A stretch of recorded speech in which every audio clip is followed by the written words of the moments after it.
ضیاء مخالف عناصر کی خبریں ماشاء اللہ والوں کو دیا کرتا تھا، کیسے قبول کر سکتا ہے کہ ضیاء اور قادیانی اتحادی نہیں تھے؟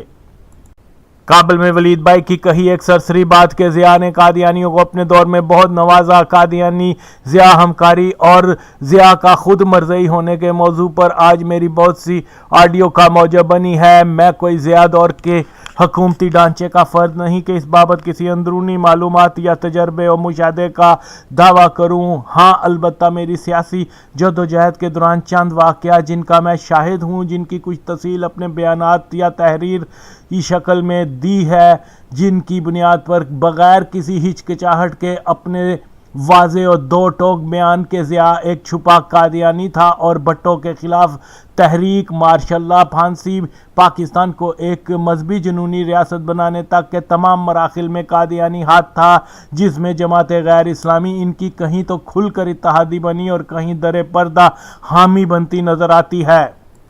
سیاسی جدوجہد کے واقعات کے علاوہ پردیس میں رہتے چند کتب کے حوالے انٹرنیٹ ہی میری اس درست تحقیق کا ذریعہ بنے کہ ضیاء قادیانی تھا اور اس کا دور قادیانیوں کا سنہرا دور تھا۔ آج پاکستان جن گوناگون مسائل کا شکار ہوا ہے، یہ ایک ضیاء قادیانی اور دین فروش وہابی دیوبندی جماعتی نام نہاد سیکولر اور لبرل کی ہمکاری اور منصوبہ سازی کی ہی وجہ سے ہے، اور بلا شبہ کوئی کمیونسٹ دہریہ ہو، خارجی کتا ہو یا قادیانی نواز روشن فکر کسی بھی طور پر میرے دعوے کو رد نہیں کر سکتے انشاءاللہ کہ یہ عناصر مختلف لبادے اور جھوٹ و مکر کو فریب تو دیتے ہیں مگر کام اسلام و پاکستان دشمنی کے ہی ناپاک مشن پر گامزن ہیں۔ میرا یقین ہے کہ ضیاء کی اصلیت، اس کے خاندانی پس منظر، ضیاء کی اہلیہ کے بارے میں مکمل معلومات، اس کے برٹش آرمی میں شمولیت، اردن میں فلسطینی فدائین کے خلاف آپریشن ماشاء اللہ لگانے، ضیاء کے فوجی اور غیر فوجی رفقا پر ٹھوس جانکاری اور اس کے